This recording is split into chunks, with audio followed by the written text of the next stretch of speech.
कहानी यही खत्म। अब कभी किसी को कुछ पता नहीं चलेगा।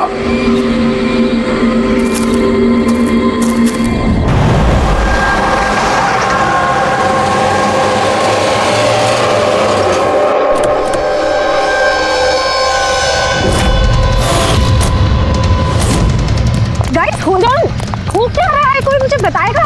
You guys don't understand. You know ना सिचुएशन क्या चल रही है। पापा और भाई दोनों फोन नहीं उठा रहे। पापा, रे, प्लीज दरवाजा खोलो। करण देखो ना, कोई दरवाजा ही नहीं खोल रहा है। पापा, मिथुन काका, रे, मिथुन काका। Oh my God, रे। Oh, my bro. He's no more.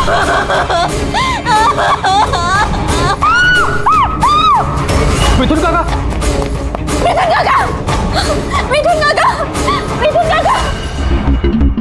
बेहोश।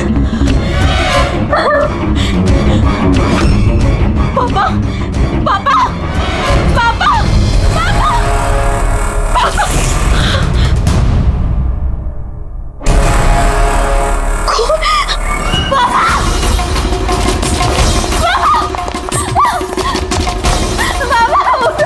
देखो ना जरा पापा को क्या। शीतल uncle Sheetal.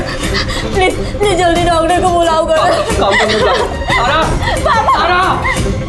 Uncle don't ambulance को कॉल करो अर्जेंट।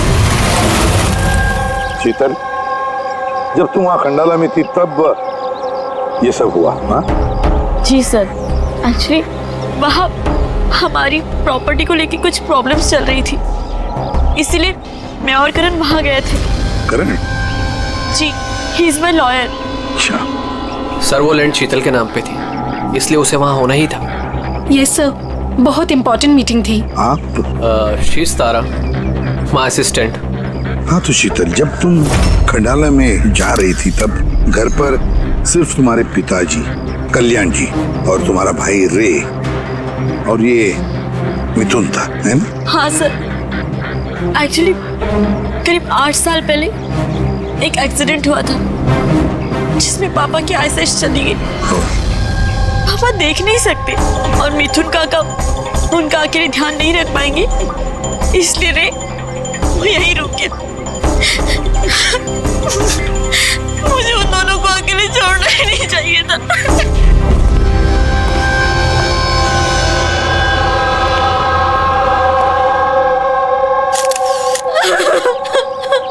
शांत हो जाओ। एक बात बताओ शीतल, अब तुम कह रही थी कि उनको अकेले छोड़कर जाना ही नहीं चाहिए था, क्यों? ऐसे क्यों लगा तुम्हें? क्या तुम्हें डर था कि उनकी दोनों की जान को खतरा है, ऐसे कुछ होगा? नहीं सर, पर इतना जरूर पता था कि रेकी उसके फ्रेंड्स के साथ ना कोई बड़ी प्रॉब्लम चल रही थी। फ्रेंड्स के साथ? और वो लोग एक दूसरे को ब्लैकमेल कर रहे थे किसी चीज को लेके।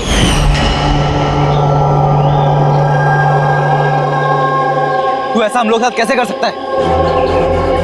एक बार फिर से सोच ले, अगर यही तेरा फाइनल डिसीजन है तो जानता है कि क्या होगा। आई डोंट केयर, मैं तो सिर्फ सही टाइम का वेट कर रहा हूँ। पर अगर किसी को कुछ पता चल गया तो? तुम पागल हो गई हो क्या?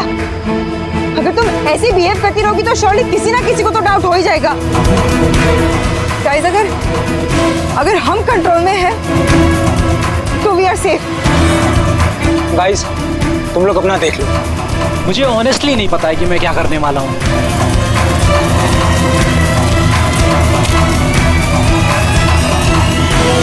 मुझे रे पे बिल्कुल भरोसा नहीं है। I can't trust him. अगर इसका मुंह खुला तो हम सब फंसेंगे, उससे पहले इसका मुंह बंद करना पड़ेगा। शीतल, जो भी तुम्हारे भाई के साथ हुआ उसका बहुत दुख होता है। I am so sorry. एक बार तुम्हारे पिताजी को होश आ जाए ना तो सारी बातें साफ हो जाएगी। वैसे मिथुन, कल रात तुम यहीं पर थे ना? क्या हुआ क्या, जरा ठीक से बताओ। शरीर पे कोई बड़ा घाव नहीं है, बस छोटी मोटी चोटें हैं, लेकिन हाँ फ्रैक्चर थोड़े ज्यादा है। समझ में नहीं आ रहा है इसकी मौत हुई कैसे? मैं अपना काम कर रहा था, अचानक लाइट चली गई और किसी ने मेरा मुंह बंद कर दिया। मैं बेहोश हो गया साहब। जब आँख खुली तो आप सामने थे। बाकी को कुछ याद नहीं आ रहा सर। ठीक है, रो मत। सर मौत की वजह तो पोस्टमार्टम के बाद ही पता चलेगी। कुछ समझ में नहीं आ रहा है सर। जिसने भी खून किया है सोच समझ के किया है, बड़ा ही चालाक है खूनी। एक काम करते हैं, इस घर को फिर से अच्छी तरह से चेक करते हैं।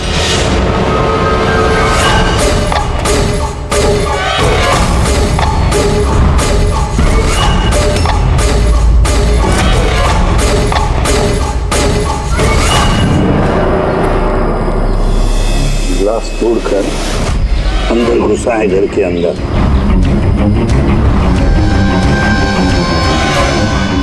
ये देखो खून लगा है उसका अंदर घुसते वक्त या भाग जाते वक्त।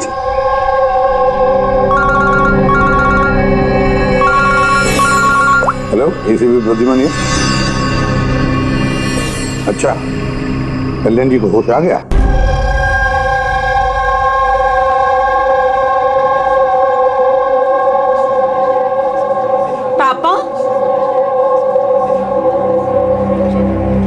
कल्याण जी, मैं सीआईडी से एसीपी प्रद्युमन। आप मुझे बता सकते हैं क्या हुआ? मैं अपने घर पर था, मुझे तो सिर्फ आवाजें सुनाई देती। रे जोर जोर से चिल्ला रहा था, चीजें यहाँ वहां फेंकी जा रही थी, बहुत शोर था, पता नहीं क्या क्या हो रहा था। और फिर सडनली बाएं हाथ से कोई भागकर आया और उसने मुझे चाकू मार दिया, शायद बाएं हाथ से। और इससे पहले कि मैं रे को कुछ रे कहा? रे ठीक तो है? शीतल, शीतल, शीतल तुम कुछ बोल क्यों नहीं रही? हे भगवान, हे भगवान। जो भी कुछ हुआ हम उसे बदल तो नहीं सकते, लेकिन जिसने भी आपकी बेटी की जान ली है उसे सजा दिलाने की पूरी कोशिश करेंगे। हाँ कल्याण जी,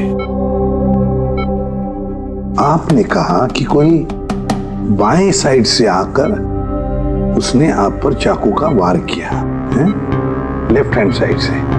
हाँ। ये कुछ खास बात याद आती है उस आदमी के बारे में? हाँ। हाँ, कोई खास बात? हाँ, वो जरूर लेफ्ट हैंडेड था, लेफ्ट हैंडेड था वो। ये आप कैसे कह सकते हैं? सर, मुझे पता चल जाता है, मेरी सेंसेस बहुत स्ट्रांग है। उसने जब मुझ पे वार किया, मैंने उसका हाथ पकड़ लिया था और वो इतना स्ट्रांग था, वो जरूर लेफ्ट हैंडेड था सर, 100% लेफ्ट हैंडेड था। तो क्या डॉक्टर साहब, ये जो जख्म है इनके शरीर पर, वो वाकई किसी खब्बू आदमी ने बनाया? यस सर, घाव के निशानों के हिसाब से यही लगता है। चलो सर, कुछ तो सुराग लगा। हाँ, ये चारों के चारों दोस्त रे को धमका रहे थे। गड़बड़ है, कुछ न कुछ तो गड़बड़ जरूर है इन चारों में। तनिषा, अंकिता, विवान और सैम।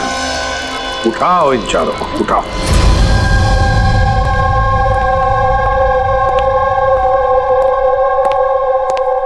नमस्ते सर। आप?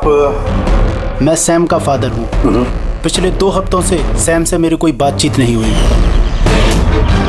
अब मैं आपको कैसे बताऊं कि वो कहाँ पर है। मैंने उसको कई बार फोन किया, लेकिन उसका फोन ही नहीं लग रहा। मैं तनिषा की माँ। अब उससे फोन करके मैं क्या पूछूं? कि तनिषा ने खुद मुझे कहा था कि वो अपनी हॉलीडे एक्सटेंड कर रही है। कुछ दिन वो फ्रांस में रहना चाहती है। और मैं अंकिता का भाई हूँ, just for name sec. Sir dad को बातों में फंसाकर 80% प्रॉपर्टी उसने अपने नाम पर कर ली। मैं क्यों फिक्र करूँ सर उसके बारे में? सर मैं अंकिता के बारे में कुछ नहीं जानता। हाँ sir, what I just know is sir वो 2 हफ्ते पहले दिल्ली गई हुई थी कुछ मार्शल आर्ट कैंप के लिए। जी सर मैं विवान का फ्रेंड। उसके डैड के पास इतना पैसा है कि वो घूमता रहता है, होगा कहीं हॉलीडे पे। मतलब ये चारों पिछले 2 हफ्तों से शहर से बाहर है और आप में से कोई भी उनके टच में नहीं है। ठीक है, थैंक यू वेरी मच। आप लोग जा सकते हैं। अगर जरूरत पड़े तो आप लोगों को हम फिर से बुला लेंगे। Thank you. जरा 1 मिनट, क्या आप बता सकते हैं कि सैम, तनिषा, विवान और अंकिता इन चारों में से कोई लेफ्ट हैंडेड है? कब्बू है? हाँ सर, मेरा बेटा सैम लेफ्टी है। अच्छा, क्यों सर? नहीं नहीं, ऐसे ही ऐसे ही। हाँ, आप लोग जा सकते हैं। Thank you.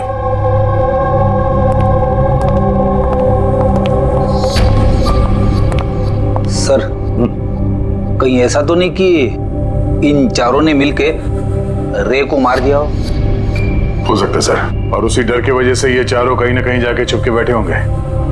सर ये चारों की लोकेशन का पता चल गया। सर कल रात सैम, तनिषा, अंकिता और विवान इन चारों की मोबाइल लोकेशंस शीतल के घर के 3 किलोमीटर के रेडियस में थी। सैम, तनिषा, अंकिता, विवान, रे, उन पांचों में कोई एक राज छुपा हुआ है। कोई ऐसा राज जो वो पांचों किसी को बताना नहीं चाहते थे। वो राज अपने पास ही रखना चाहते थे। हो सकता है ये रे कमजोर पड़ गया हो, बस तो राज किसी को पता ना चले। रे किसी को ना बताए, इसलिए रे को खत्म कर दिया। ये पता करना होगा सर कि वो कौन सा राज था जिसकी वजह से रे की जान चली गई। सर एक बात समझ में नहीं आ रही है, ये चारों फरार क्यों हो गए? इन्हें तो खून करते हुए किसी ने देखा ही नहीं। एग्जैक्टली, लाइट चली गई थी सर, और वो कल्याण जी देख नहीं सकते थे और नौकर मिथुन बेहोश पड़ा था, तो वहां से भागकर कोई शक अपने ऊपर ओढ़ के क्यों लेगा? सर पता नहीं क्यों ऐसा लगता है कुछ मिसिंग है। तो ट्रेस करना शुरू करते हैं सर। अगर ये शहर से बाहर गए हैं तो किसी railway station, airport, bus station, hotel से तो गए होंगे, तो उनके क्रेडिट कार्ड और डेबिट कार्ड के डिटेल्स निकलवाते हैं। कहीं से भी हो, जहां से भी हो, इन चारों की लोकेशन के बारे में हमें इंफॉर्मेशन चाहिए, जल्द से जल्द। अब बोल सारुण क्या?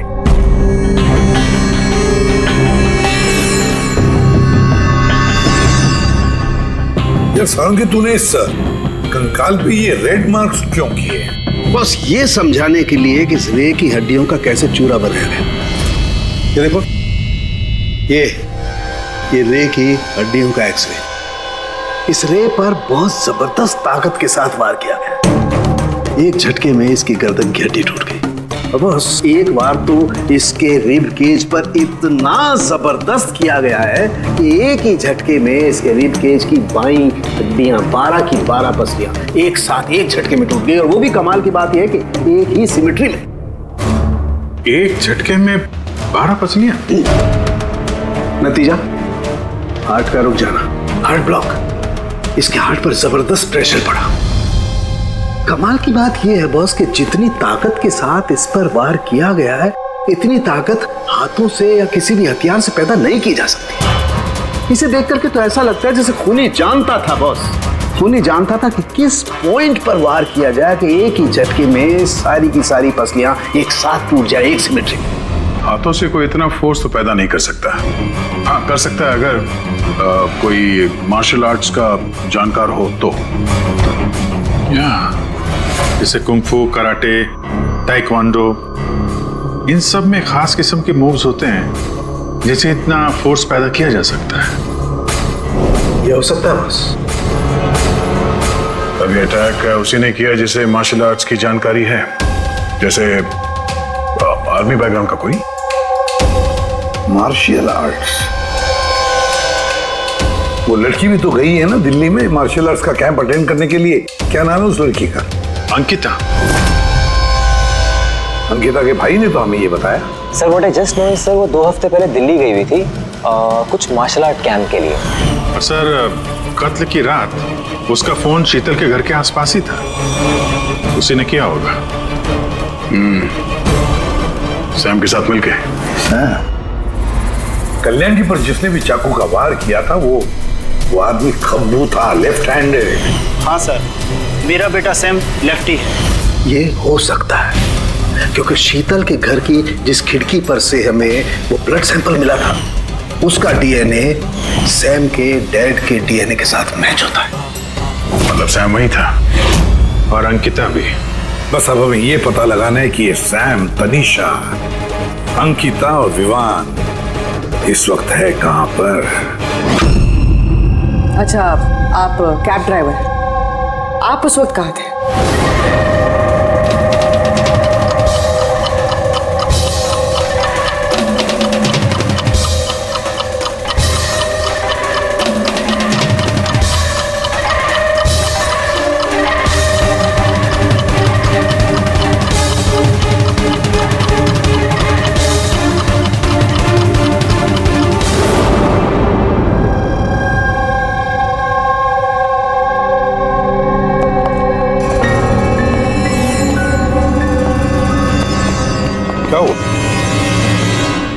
सर, सैम एक टूरिस्ट टैक्सी लेकर पूना चला गया। टैक्सी ने जहाँ उसे ड्रॉप किया उसका एड्रेस थोड़ी देर में मिल जाएगा। सर पिछले 24 घंटे में ये तनीषा ने पंचगनी में अपना एटीएम कार्ड 3 बार यूज किया सर। ये अंकिता तो बड़ी अजीब है। दिसंबर 2017 में इसने बोरिवली के ज्वाला डी मार्केट से 5 सिम कार्ड खरीदे थे।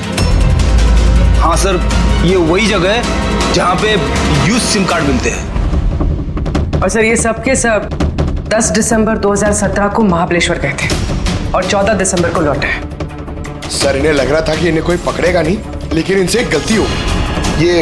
ये जो अंकिता है सर, इसने जो सिम कार्ड्स लिए थे उसकी लोकेशन हमें महाबलेश्वर से 15 किलोमीटर आगे हाउस होल्ड में मिली। हाँ, brilliant job, absolutely brilliant job. बस अब नाउ नो वेस्टिंग टाइम, हम टीम बनाते हैं और काम शुरू करते हैं। लेकिन सर 5 सिम कार्ड, वो भी यूज्ड, कर क्या रहे हैं ये लोग? जो भी कर रहे हैं करने दो, पछताएंगे जरूर, बहुत पछताएंगे।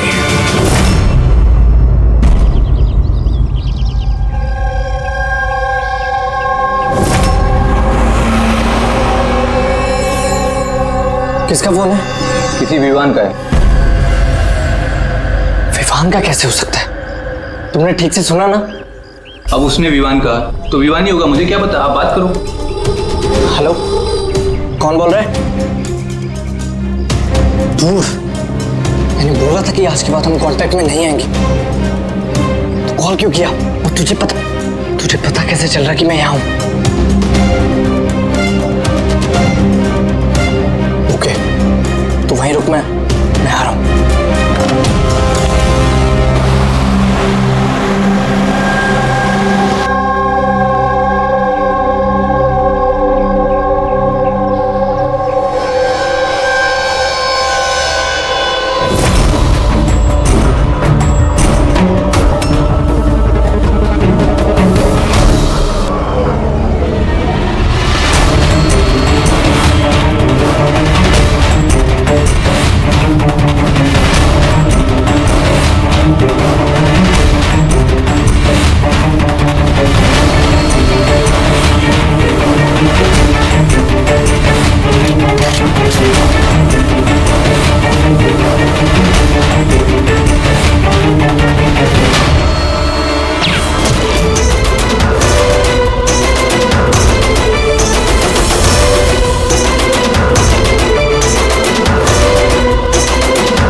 बीच रास्ते इसकी बॉडी मिली है सर। किसी ने दिन दहाड़े भरे मार्केट में गोली मारी है। लॉन्ग डिस्टेंस शॉट था, ऑब्वियसली स्नाइपर होगा। स्नाइपर लॉन्ग डिस्टेंस से गोली चलाई, मतलब किसी को पता भी नहीं चला होगा कि गोली चली कहां से और फिर गोली चलाई किसने। Anyway, thank you very much. जी सर। सर हम लोग तनीषा तक पहुंचने ही वाले थे कि किसी ने इसे भी मार दिया। वही तो सर, ये इत्तेफाक तो नहीं हो सकता सर।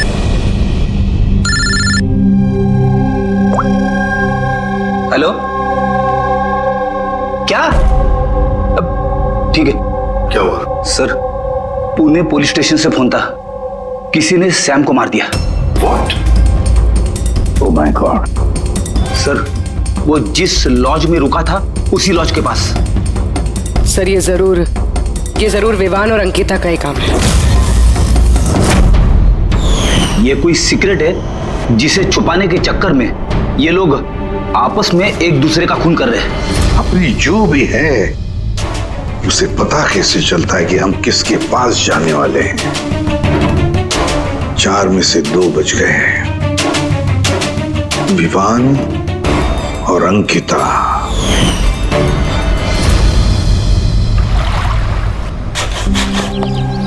सबसे तो नहीं, मैं अंकिता से मिला था, उससे बात हुई थी मेरी। अंकिता से? जी। यही थी वो? हाँ, ये वही लड़की है, इसी ने मुझे पेमेंट दिया था, 2 दिन के 20,000 रुपए। 2 दिन के 20,000 वो मान गए? ऐसी क्या इमरजेंसी थी? अच्छा, उन 2 दिनों में आपने उनसे या उनके ग्रुप के बाकी लोगों से मिले थे? नहीं सर, मैं किसी से नहीं मिला। मैंने तो उस लड़की को ऑफर किया था कि हमारे पास कुक और क्लीनर दोनों हैं, लेकिन उस लड़की ने मना कर दिया कि मुझे कोई हेल्प नहीं चाहिए। और उसने कहा कि आप 2 दिन के बाद आइए, जब हम यहाँ से चले जाएं। और 2 दिन के बाद जब मैं वापस आया तो यहाँ सब कुछ वैसा का वैसा ही था, कोई गंदगी नहीं, कोई कचरा नहीं, सब साफ सुथरा था एकदम। अच्छा, उसके बाद आपने ये जगह किसी और को दी? नहीं सर, हमें जगह का रिनोवेशन कराना था, इसके लिए हमने जगह बंद कर दी थी। आपके क्लीनर को जरा बुलाइए, उससे कुछ बातचीत करना चाहते हैं। मैं भेजता हूँ। बिना क्लीनर और बिना कुक के 2 दिन यहाँ पे रहे, कुछ ना कुछ तो खिचड़ी पकी रही थी यहाँ पे। ये कॉटेज की सफाई तुम ही करते हो? जी सर। चलो।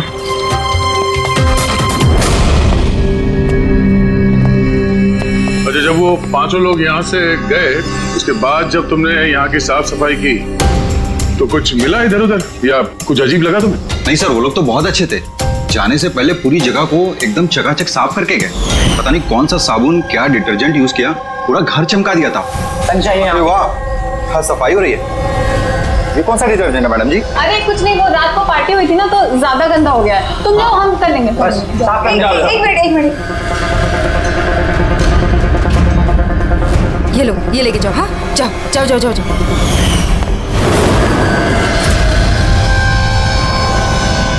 बहुत महंगी है सर, मैंने तो पहनी नहीं कभी, वरना लोग कहते चोरी की। महंगी तो है, पर फिलहाल ये महंगी घड़ी हमारे पास रहेगी। जी सर। आइए, आप लोग आइए।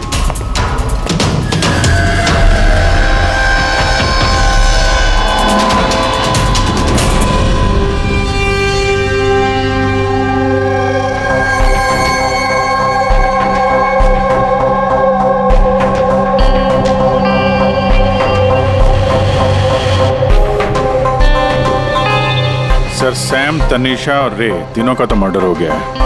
अब बचे विवान और अंकिता। खूनी इन दोनों में से ही कोई हो सकता है।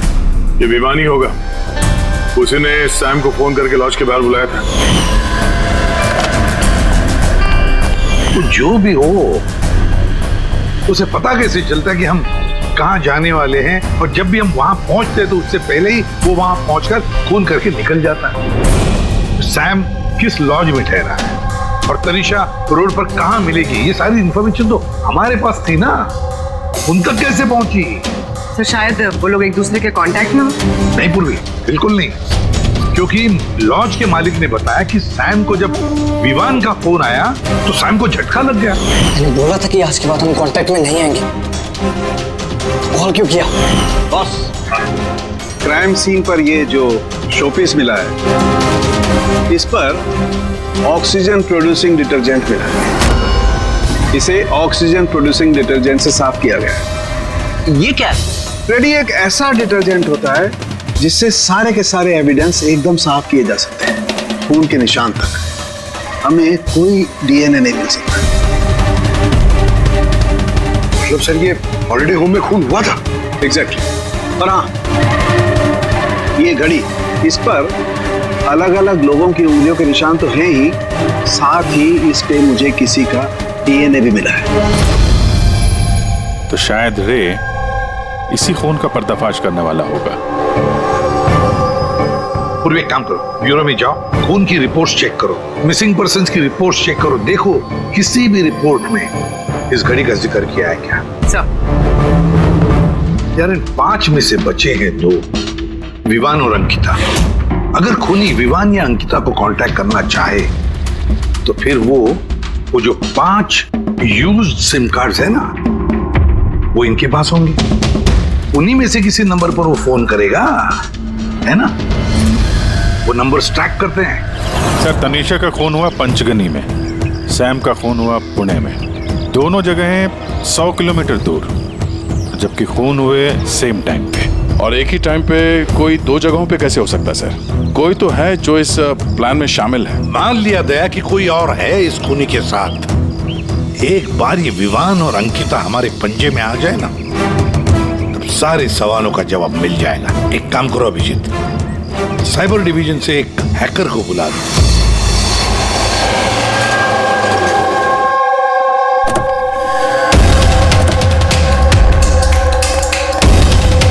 इसमें पूरे पैसे है ना?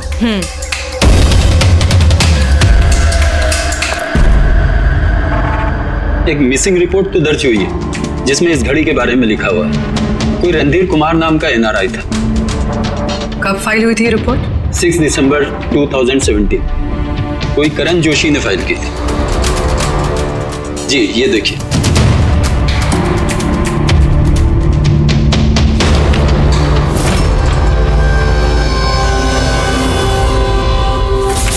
Thank you.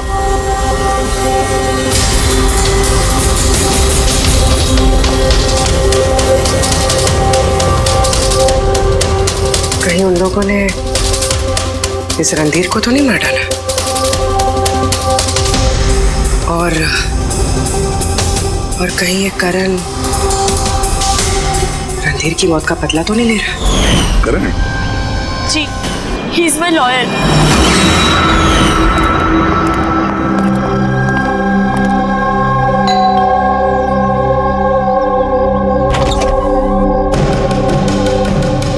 Good to see you. I hope इसमें पैसे पूरे होंगे। हाँ पूरे पैसे हैं। आओ अंदर। देखो हम लोग जहां भी जाते हैं उससे पहले खूनी को कैसे पता चल जाता है? मे बी आप लोगों की लोकेशन कोई ट्रैक कर रहा था। You mean GPS tracker? जी। Cell phone? Yes sir.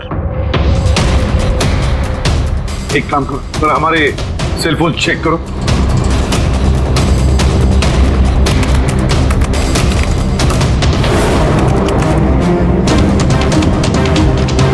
तुमने पैसे मांगे थे, हम लेकर आए हैं। अब वो एविडेंस दो और सब खत्म करो। खत्म करूं? जैसे तुम लोगों ने रणधीर को खत्म किया था। करण, हमें सबूत दो। देता हूं, लेकिन उससे पहले मैं तुम्हें किसी से मिलाना चाहता हूं। कौन? बुलाता हूं।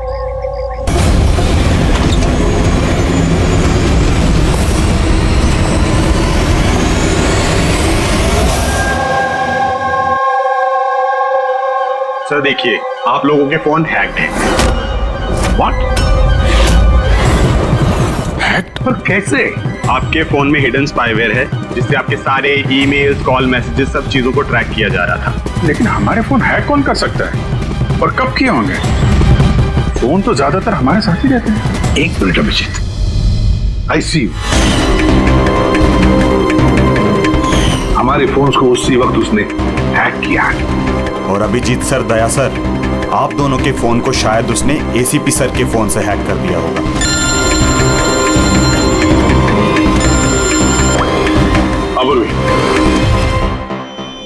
करण मरने वाले से रिलेटेड है?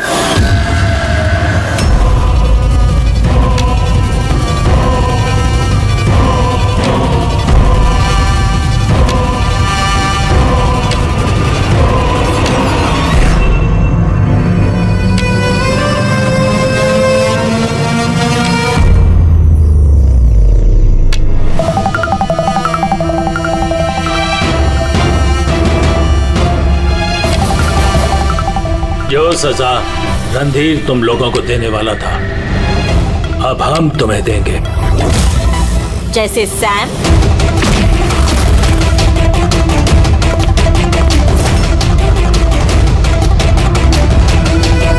तनीषा और रे को दी। अब तुम दोनों की बारी है। तभी रणधीर की आत्मा को शांति मिलेगी। इसी घर में मारा था ना तुमने रणधीर को?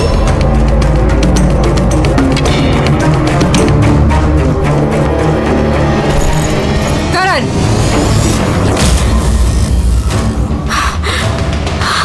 तुम्हारे पास कोई सबूत नहीं है ना? तुमने हमें फंसाया है ना? हाँ?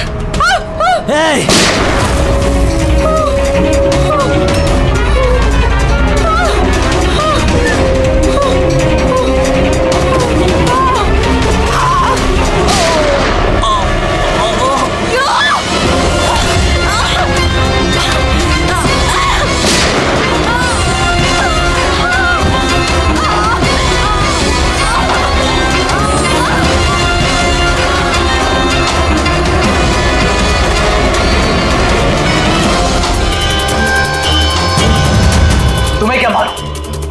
तुम तो देख भी नहीं सकते, पर मानना तो पड़ेगा। बस यही प्रॉब्लम है आजकल के तुम जैसे नौजवानों की। बहुत जल्दी होती है तुम जैसे आजकल के नौजवानों को किसी भी नतीजे पे पहुंचने के लिए। ये पकड़ो। कौन कहता है कि तुम्हें देखने के लिए मुझे नजरों की जरूरत है?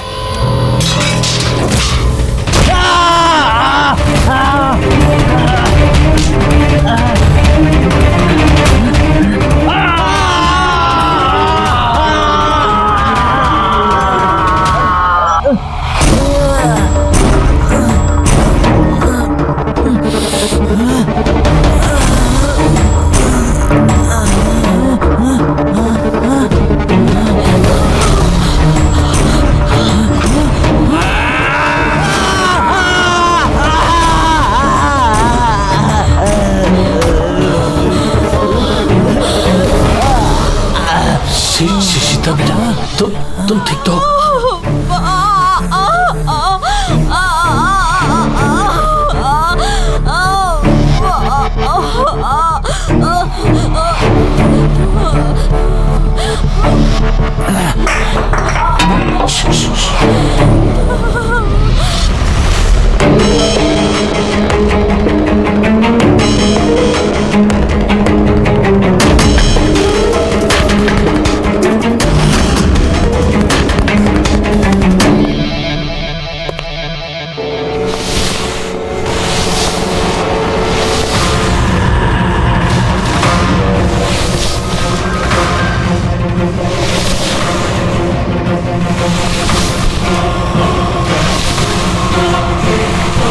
बरसों से मैं स्पेशल फोर्सेस में था। दुश्मनों को तो मैं चुटकी भर में सूंघ कर निकाल देता था। फिर तुम तो बच्चे हो।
मैं तो अंधा हूं ऑफिसर, लेकिन आप देखकर बताइए कि मैंने उसका सारा शरीर बेकार कर दिया है या नहीं,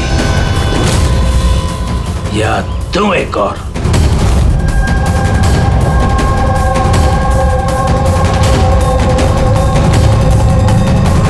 शीतल, रणधीर तुम्हारा भाई था और कल्याण जी रणधीर तुम्हारा बेटा है ना, और ये सब करने के लिए तुमने सीआईडी का इस्तेमाल किया, क्यों? सही समझा आपने। रणधीर शीतल का भाई था और मेरा बेटा। यानी रे का भाई? नहीं, रे मेरा बेटा नहीं था, उसे तो सिर्फ मैंने इस्तेमाल किया था। हमें गुमराह करने के लिए, ताकि हम विवान, अंकिता और सैम तनीषा के पीछे लग जाए और उन्हें सजा दिलवाए, ताकि आपका बदला पूरा हो सके।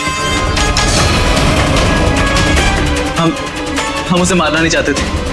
रणधीर एक्सचेंज प्रोग्राम का स्टूडेंट था, एकदम सीधा लेकिन बहुत पैसे वाला। अंकिता हमेशा से ही एक हाई फाई लाइफ जीना चाहती थी, उसी ने ये प्लान बनाया और रणधीर को किडनैप करके उससे पैसे मांगने। कितना रैंसम मांगा था तुम लोगों ने? 5 करोड़। फिर भी मार दिया तुमने उसे।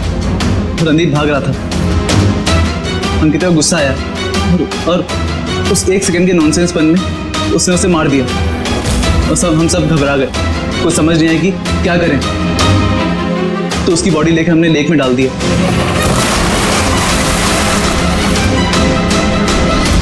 रे को ये बात हजम नहीं हुई है, और यहीं पर तुम्हारा प्लान गड़बड़ हो गया।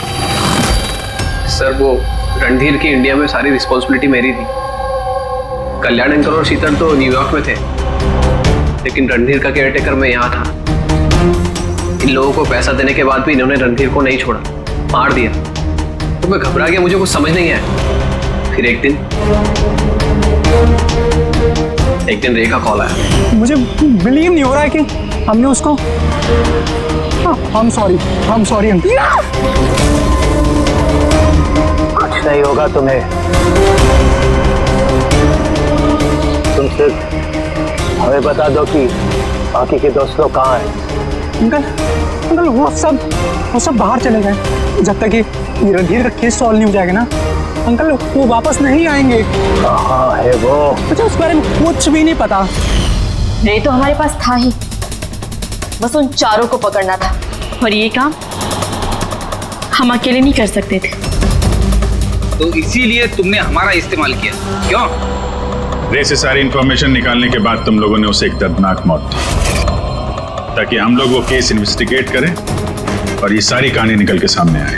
साथ में हमें सारे एविडेंसेस दे दिए, उन चारों के मोबाइल नंबर्स, और सैम जिस पैथोलॉजी लैब में काम करता था वहां से उसके ब्लड सैंपल मंगवा दिया। हम सबके फोन्स हैक किए। काफी अच्छी प्लानिंग थी, लेकिन एक बात भूल गए तुम, सजा देने का काम तुम्हारा नहीं, कानून का है। रणधीर की मौत का बदला तो तुमने ले लिया, लेकिन सजा अपने आप को दी है, अपने आप को।